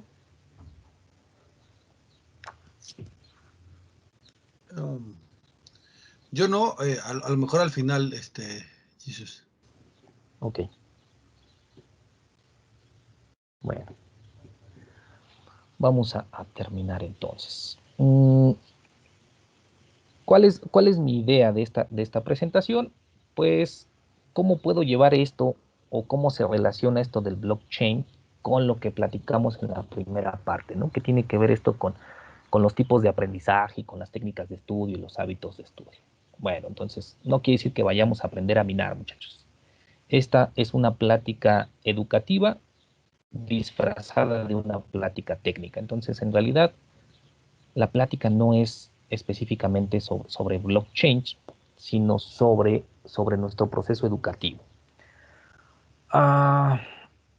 Hace ya muchos años surgió este concepto del e-learning, del aprendizaje virtual, que tenía principalmente sus características de no tener que ir a un ambiente presencial para poder aprender.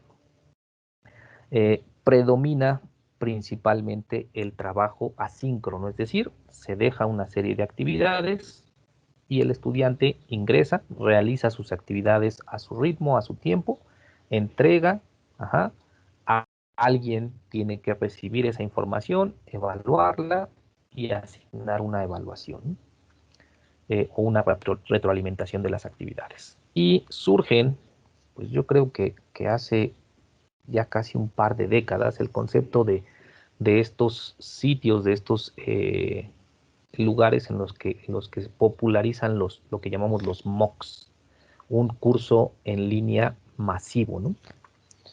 En el cual pues las universidades o ciertas instituciones crean un curso y cualquier persona a nivel mundial se puede inscribir por iniciativa propia a ese curso y completar un proceso de aprendizaje, ¿no? ¿Sale? Entonces, estuvo mucho tiempo de moda el estar creando estos MOOCs. El ambiente en el que nos encontramos actualmente, pues no funciona así. Previendo lo que se ha visto en otros países, pues empezó a estudiar el concepto no de e-learning, sino de B-learning, el blended learning o aprendizaje semipresencial, o tiene varios nombres, en el cual pues no es totalmente presencial, pero tampoco es totalmente asíncrono. Se busca que haya interacción de manera síncrona entre las personas que diseñan el curso y quien lo va a tomar, ¿no? ¿Sale? Entonces, normalmente es una combinación de elementos asíncronos y elementos síncronos, de elementos de autoestudio con elementos de interacción, ¿sí?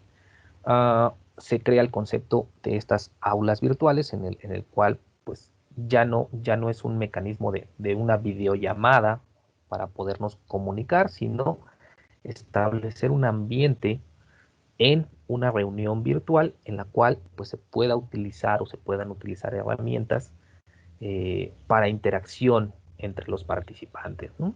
¿Sale? Uh, También tiene algunos meses o algunos años hablándose de cursos de mediación tecnológica, ¿no? Es algo similar a esta parte del e-learning en el cual dicen, bueno, es un curso que es presencial, pero tiene mediación tecnológica, es decir, todas las entregas, todo el trabajo se va a enviar por medios electrónicos y se va a evaluar en medios electrónicos, ¿no? ¿Vale? Entonces, hay conceptos que se relacionan, hay diferentes áreas y todo eso pues nos ha tocado verlo o trabajarlo en este último año, muchachos, de manera obligada, ¿no? Las condiciones nos han obligado a cambiar nuestro modelo de aprendizaje, nuestro modelo de enseñanza de manera abrupta y, y tenemos que aprender y sacar el beneficio de estas condiciones. Entonces, uno de los problemas es pues el trabajar con una búsqueda de información masiva, ¿no? Hay demasiada información con la que podemos trabajar, tanto como docentes como alumnos. Muchas herramientas, muchos sitios, muchas fuentes de información. Y entonces, de lo que hablábamos hace rato, ¿no? Pareciera que esto es muy difícil y muy complicado, ajá, porque estamos precisamente iniciando esta curva de aprendizaje. Entonces, obviamente, tenemos que ir avanzando poco a poco. Va a haber cosas que salgan bien, va a haber cosas que salgan mal y tenemos que corregir nuestro camino, pero no dejar de hacer las cosas, ¿no? Entonces hay que buscar la manera de encontrar herramientas, encontrar fuentes de información, encontrar mecanismos de trabajo, de colaboración en este nuevo entorno que se nos presenta, ¿no? ¿Sale? Y comentaba al inicio con el doctor Rodolfo que una de las principales desventajas desde mi punto de vista es la falta de interacción. Ajá. Esta interacción, como veíamos también al inicio, pues es un elemento importante en el proceso de aprendizaje, que debido a esta distancia física, pues se han perdido mucha de esa interacción entre profesor-alumno, entre los mismos estudiantes, y ahora pues la relación predominante es con los materiales de conocimiento, ¿no? Con artículos, con fuentes de información. Y entonces, uh, pues dije, ¿cómo se relaciona? ¿Cómo podemos hacer o cómo podemos retomar el camino para trabajar con todo esto? Puntos clave que relacionan estos dos conceptos, la parte que vimos de aprendizaje con blockchain. Blockchain tiene un objetivo, ¿sale? La red, cuando se crea, debe tener un objetivo: hacer transacciones financieras, rastrear suministros de una cadena, controlar la sincronización entre dispositivos, asegurar el registro médico de una persona. Hay un objetivo para crear la red. En el caso del proceso de enseñanza-aprendizaje, pues en lugar de un objetivo, lo que debemos tener es motivación, ¿sale? ¿Por qué quiero aprender? Y voluntad. No perder las ganas por los errores o por los problemas que vaya a tener en este proceso de aprendizaje. En blockchain tenemos una red de usuarios que son los que se encargan de hacer todo el trabajo. Ajá. Nosotros pues tenemos un grupo de estudiantes, un grupo de profesores que son los que están interesados hasta cierto punto en este proceso de aprendizaje, ¿no? ¿Sí? Nuestro grupo de clase podemos verlo como una red híbrida o una red autorizada de blockchain, donde no cualquiera puede iniciar o entrar, como en el caso de un MOOC, sino que necesitan una autorización o una invitación para unirse al grupo de clase y poder trabajar. Entonces hay cierto control de las personas que van a participar. En blockchain se busca que las transacciones sean entre pares, de uno a otro, sin la interacción de un tercero. Lo que buscamos ahora en nuestro proceso de aprendizaje, pues es, en mi caso, creo que hay que privilegiar el trabajo entre estudiantes, es decir, la relación de un estudiante con su compañero o con sus compañeros para formar estos conceptos o para formar bases para un nuevo conocimiento y pues también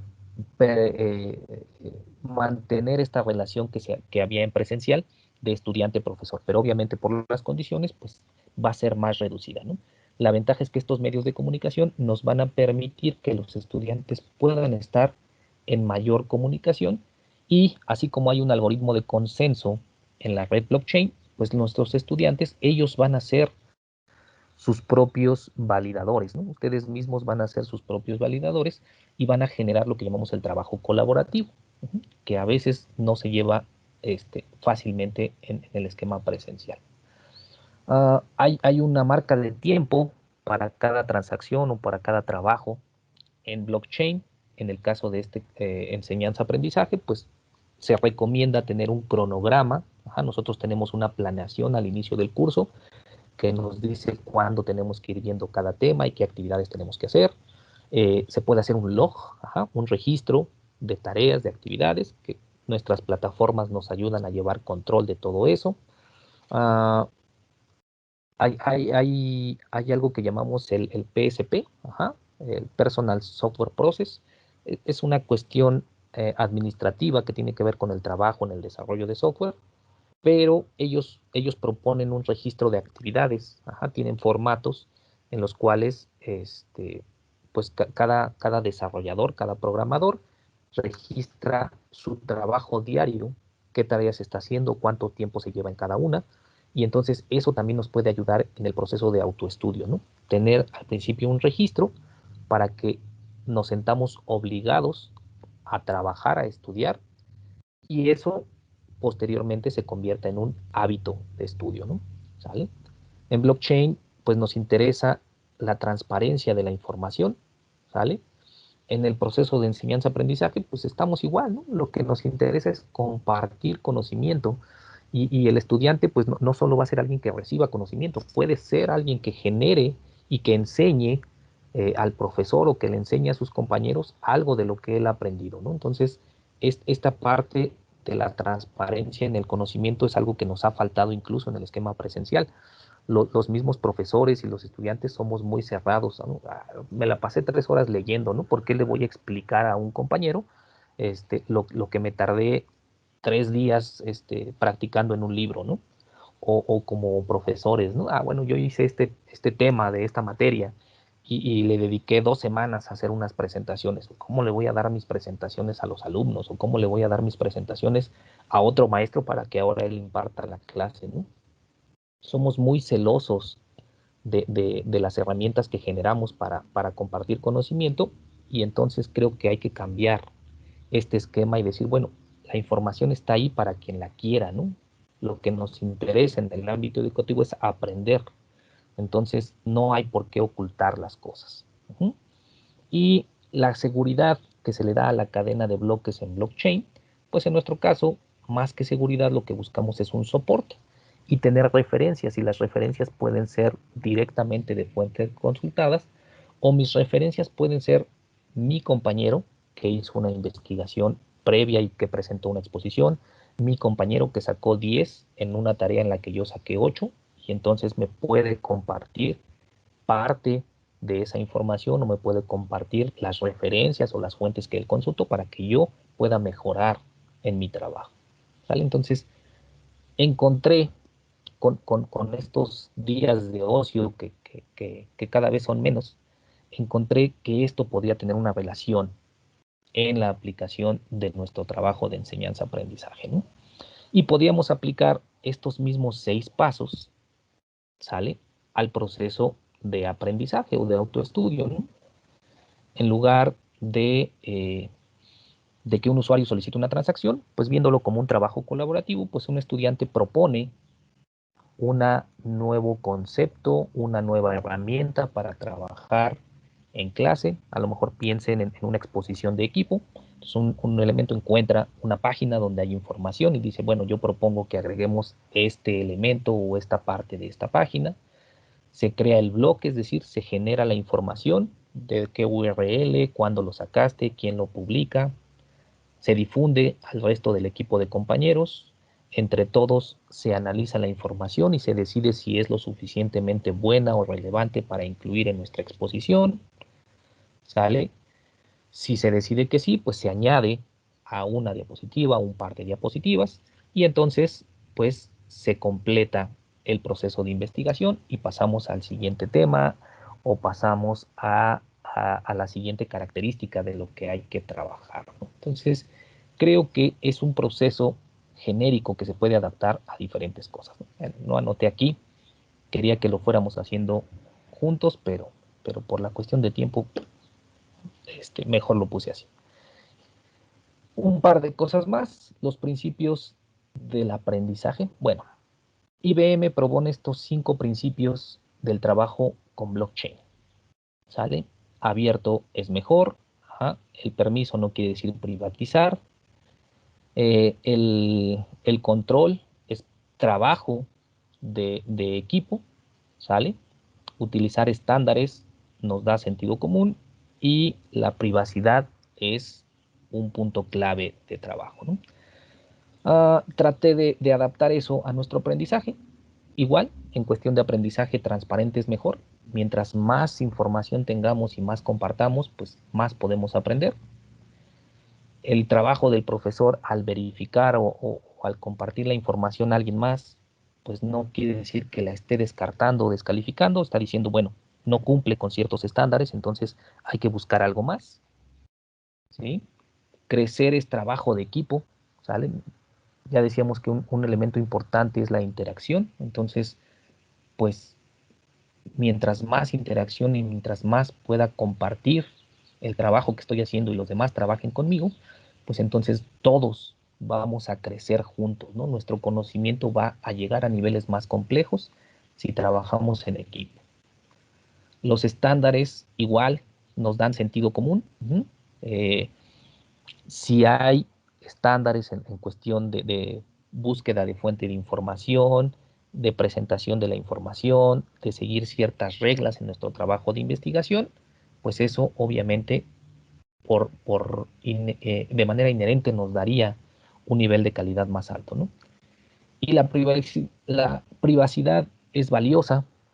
Se entiende que en el ámbito de investigación pues cuesta trabajo hacer algo que quiero publicar en una revista, que quiero compartir en un congreso a lo mejor, y entonces no divulgo mi investigación hasta que la tengo, ¿sale? Pero, pero una vez que ya está, ¿sale? Pues entonces hay que compartirla. Mi idea es que el conocimiento es para compartir, ¿sale? No es para sacar ventaja sobre alguien más. La sociedad así nos ha predispuesto, nos ha llevado a decir que la información es valiosa y quien la tiene privilegios sobre los demás, ¿no?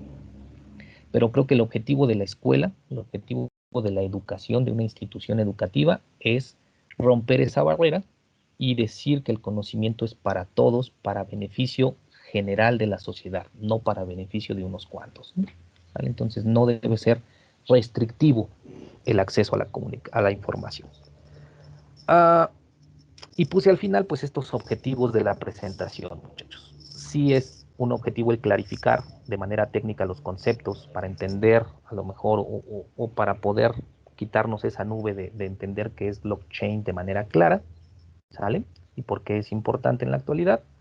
Pero el objetivo real de esta presentación es esto: concientizar sobre la importancia y las ventajas del trabajo colaborativo entre los equipos de una comunidad estudiantil, no solo de estudiantes, sino entre profesores también, ¿no? ¿Sale? Entonces, creo que este trabajo colaborativo en las instituciones ha hecho falta por mucho tiempo, ¿no? Por diferentes circunstancias, pero por las condiciones actuales, pues podemos comenzar a cambiar esas cosas. ¿Ok? Y pues ya, las clásicas referencias, puse o basé muchos de los conceptos que vieron aquí en una serie de artículos de Redalyc, ¿sale? Que podemos acceder todos a ellos de manera gratuita y de manera directa. Y una serie de páginas. En la cuestión técnica, pues las páginas web son las que nos proveen información más actualizada. Y un artículo muy bueno que leí hace poco sobre blockchain, ¿sale? También, entonces, pues buscamos la manera de compartirles estas diapositivas para que accedan a estos recursos en caso de que quieran saber un poco más acerca de esta parte del aprendizaje o de la parte técnica. Bien. Y pues creo que eso es todo lo que tengo que decir por ahora, muchachos. Excelente, muchas gracias, maestro Barrón. Pues abrimos espacio para una sesión de preguntas, compañeros, compañeras. El momento para vertir nuestras dudas.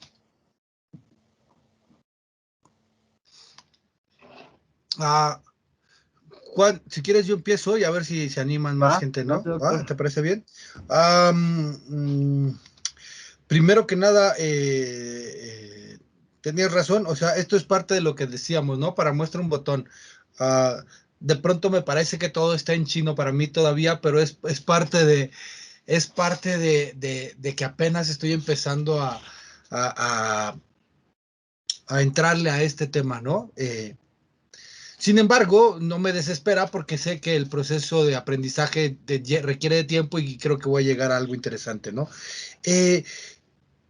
Mi pregunta es, ¿cómo implementan la red? ¿Cómo implementan la red? Es decir, creo que por lo que entendí, no está distribuida, no está la información toda concentrada en un servidor como estábamos acostumbrados, sino que más bien la información está distribuida a través de todos los usuarios, ¿no? Así es. Y entonces, ¿cómo se tiene que desarrollar algún tipo de software o algún protocolo de comunicación que permita hacer ese intercambio de información y mandar información entre todos los usuarios? Pues mira, la ventaja es que realmente no se desarrolló desde mi punto de vista ninguna tecnología ni ningún protocolo nuevo. Solamente se utilizaron, por ejemplo, estas herramientas o estos protocolos de peer-to-peer. Ya existían las bases de datos descentralizadas, las bases de datos distribuidas, entonces fue la manera de buscar cómo esa base de datos distribuida se puede utilizar para guardar información de transacciones en lugar de datos comunes, ¿no?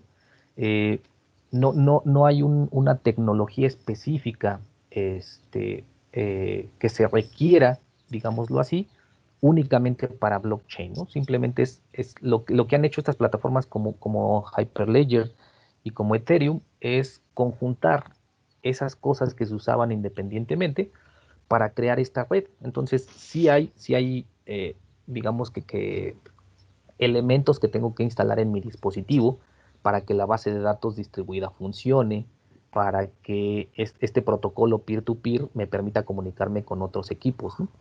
Pero son tecnologías que ya existían desde hace tiempo. No es que se haya inventado una tecnología nueva, solamente se buscó cómo conjuntar los beneficios de algunas de ellas para establecer esta red, ¿no? Entonces, el cómputo distribuido sí requiere principalmente de algo que llamamos un middleware, que es una especie de software que se implanta sobre el sistema operativo para correr aplicaciones sobre él, una especie de máquina virtual, que se corren aplicaciones sobre él, pero en realidad son objetos distribuidos, es decir, si yo puedo tener 3 equipos, 20 equipos en una red, instalo el mismo middleware y creo objetos de ejecución, objetos de código en ese middleware en mi máquina y las otras máquinas acceden a ellos como si estuvieran en su propia máquina. Entonces, esa base de software se encarga de la comunicación de manera transparente para el usuario. Cuando estabas haciendo el cierre de la plática en esta parte de cómo se podría utilizar el blockchain para el trabajo de aprendizaje, creo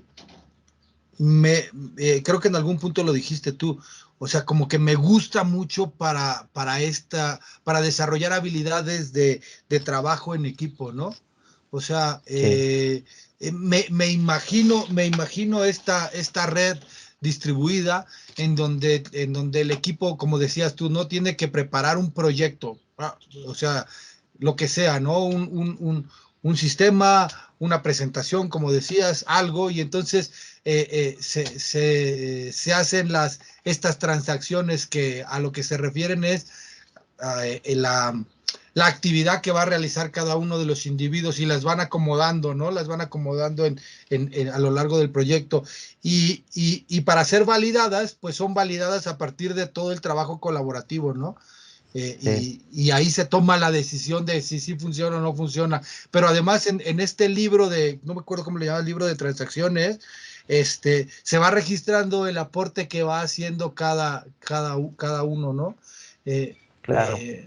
Me parece que sería espectacular para dejar de hacer trabajos, operación muégano en los trabajos en equipo, ¿no? Exacto. Y que fuera un trabajo colaborativo que, digamos, en la escuela sería muy fácil de evaluar, ¿no? Porque ya ves el producto, que además es resultado del trabajo en conjunto, que el trabajo de la colaboración, pero además puedes ver el libro de transacciones y ver el aporte de cada uno de los integrantes del equipo. Pero eso es en la escuela, pero afuera, pues igual te da oportunidad ¿no? Sí, sí, De sí. evaluar los equipos de trabajo, ¿no? Sí, claro. Precisamente mi idea de esta comparación surgió de ahí, ¿no? Tenemos un proyecto de unos estudiantes, cómo los obligo a trabajar realmente de manera colaborativa como equipo y no como operación muégano, como dices, ¿no? Sí. Donde cada quien se reparte las tareas, traen y solo pegamos el resultado final, ¿no? ¿Cómo le hago para que realmente pues trabajen esto? Y estaba yo empezando a preparar materiales y cosas para el blockchain, precisamente porque iba a dar una plática. Eso fue ya casi 2 años que empezó esto, y entonces dije, bueno, pues aprovechando que estoy trabajando en este tema, voy a tomar esta filosofía de trabajo para ponerme a trabajar con estos chavos así, ¿no?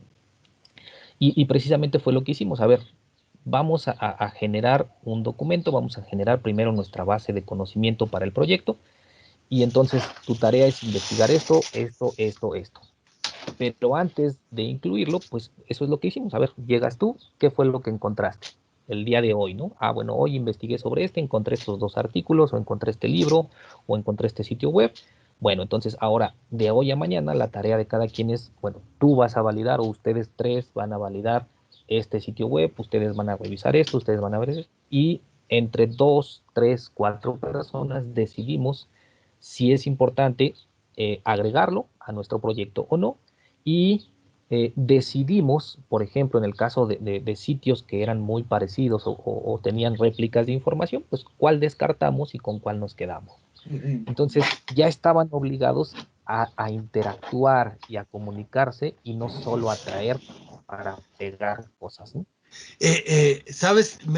Ahorita me estoy imaginando la importancia de la confidencialidad, es decir, del trabajo, ¿cómo le llaman este trabajo? Con pares ciegos, es decir, Sí. que ni siquiera sepan ellos con quién ¿Quién están es, no? trabajando, ¿no? ¿Quién es el que está aportando? O sea, está este proyecto, se va a trabajar en equipo, son 5 integrantes que desconoces quiénes son, ¿no? Y Claro. entonces el objetivo es que cada uno se tenga una parte y que vaya presentando el trabajo, y que vayamos validando, no porque es mi amigo, ¿no? O no porque ya para que ya podamos ir a cotorrear y podamos ir a jugar en línea, ¿no? Sino porque el trabajo, el resultado que está haciendo es interesante, ¿no? Sí, sí, exacto. Ah, hablando de cuestión técnica, pues es algo que pasa dentro de la red, ¿no? Hay una identidad digital de los entes que van a participar en las transacciones, pero realmente eso no los liga a una entidad física, y tal vez por eso en cierto momento pues se le tuvo mucho miedo a esto de las monedas virtuales y de las transacciones virtuales, porque no sabes realmente con quién estás trabajando o con quién vas a interactuar, pero la información es abierta. Entonces ahí está la confianza, está en eso, en que todas las personas de la red son los que validan. Entonces, no importa si la persona es quien dice ser o la entidad es quien dice ser, hay restricciones para que la transacción se cumpla. Entonces, pues no me afecta, ¿no? Y la información puede viajar cifrada, decir, de manera confidencial, sin que yo sepa a dónde o con quién va, o puede ser totalmente transparente. Eso depende de la aplicación que le queramos dar, ¿no? Ya. Pues Jesus, espectacular, me gusta mucho. Creo que es algo de lo que debemos de seguir platicando y viendo cómo se podría implementar. O sea, me parece que sería una innovación en la parte de trabajo en equipo, hacerlo así como encriptado, en donde nadie vea con quién está trabajando, pero que trabaje, ¿no? Sí, sí, sí. ¿no? Y sería una muy buena manera de aprender a trabajar en equipo, no solamente los estudiantes, nosotros mismos, ¿no? Claro. Nosotros. No sé si te ha tocado, por ejemplo, en ciertos congresos, cuando participas, uh, te toca hacerla también de revisor. Claro. Tu colaboración es revisar 1, 2, 3 artículos de alguien más, ¿no? Y en ocasiones las referencias del artículo no te las dan, solo te dan el texto para que revises, cheques, no sepas de quién es el artículo que estás revisando y regreses tus comentarios, ¿no? Puede ser algo similar. Sí, me gusta mucho. Muchas gracias, Jesús. Bueno, por mi parte, estas son mis preguntas. Perfecto. Cristian. ¿Qué tal, maestro? Sí, digo, igual que el doctor Rodolfo, me gustó mucho su presentación, está increíble. Nos habla de un montón de tecnologías que ahorita están pegando y a lo mejor están pasando desapercibidas fuera del entorno del famoso Bitcoin, ¿no? Porque muchos creen que es la única opción, la única aplicación que hay de estas cosas, ¿no? A mí me gustaría irme un poco a la parte técnica, por ejemplo. Em, eh, por poner así un ejemplo, ¿no? Sé que varía mucho en cuestión del proyecto y del objetivo, ¿no? De lo que se planea hacer, pero más o menos de qué tipo de equipos computacionales estamos hablando para poder correr infraestructuras de este tipo. O sea, porque no soy experto en el tema, pero sé que, por ejemplo, para Bitcoin se necesitan de GPUs, ¿no? E incluso hasta clústeres de servidores en ocasiones para hacer estas partes. Pero para orientarlo a otro tipo de cosas, ¿qué tipo o qué tanto poder computacional se necesita para poder hacer estas infraestructuras? Pues mira, el concepto teórico del cómputo distribuido es que puedes usar cualquier equipo. Esa es la ventaja de las aplicaciones distribuidas, que no requieren una capacidad específica del equipo del usuario. Más bien, tus habilidades o tus capacidades estarán limitadas por el equipo que tengas, ¿no? Pero eso no te restringe de poderte unir a una red o a una aplicación distribuida, en teoría. En este caso, por ejemplo, cuando uno empieza a ver lo del Bitcoin, pues sí te pide un poder de cómputo suficiente. Si quieres obtener beneficios, como decíamos, de procesamiento, ¿no? Si yo tengo una máquina con una potencia limitada, pues lo que va a pasar es que el proceso de minería que voy a hacer, el proceso de validación de cadenas, pues va a estar muy limitada. Voy a poder hacer muy pocas validaciones en tiempo real, por lo que mi conexión a lo mejor es lenta o porque el equipo procesa datos de manera lenta. Entonces no voy a poder obtener beneficios reales de estar haciendo ese trabajo. Pero no quiere decir que sea una restricción para hacerlo. Te recomiendan tener un equipo suficientemente poderoso porque incluso es beneficioso para la red. Mientras más poder de cómputo tengan los equipos, pues la red en general se acelera. Como les decía, las cadenas de bloques se van ligando todas al bloque origen o al bloque raíz. Entonces, mientras más tiempo pasa, mientras más transacciones se agregan, pues obviamente la validación de cada bloque va a ser mucho más lento, porque tengo que comparar con muchas otras cosas. Entonces, cada vez se requiere más tiempo o más procesamiento para validar cada uno de los bloques de las transacciones. Un equipo de capacidades limitadas, pues obviamente le va a costar mucho trabajo hacer una validación de esas en un tiempo suficiente para que sea útil en la red. Entonces, esa es la cuestión principalmente, ¿no? Que dependiendo la aplicación y el tiempo que lleve la red procesando, va a ser las capacidades del dispositivo. Para iniciar una red nueva de blockchain para la aplicación que quieran, pues equipos comerciales normales son más que suficientes. No se requiere alguna característica especial. La única característica, pues, estará limitada por la herramienta que utilices. Por ejemplo, si utilizas Hyperledger, bueno, me dice voy a utilizar este tipo de base de datos distribuida, este lenguaje, y para instalarlo se requiere, pues no sé, tantos gigas de memoria RAM y se requiere un procesador de estas características. Eso será la única restricción como tal, ¿no? Las herramientas que utilices te dictarán cuáles serán las capacidades mínimas de los equipos de cómputo. Claro, y por último, ¿usted cómo considera que es la curva de aprendizaje, por ejemplo, en términos de blockchain? Hablaba hace ratito de eso y me pareció muy, muy interesante, ¿no? Mencionarlo.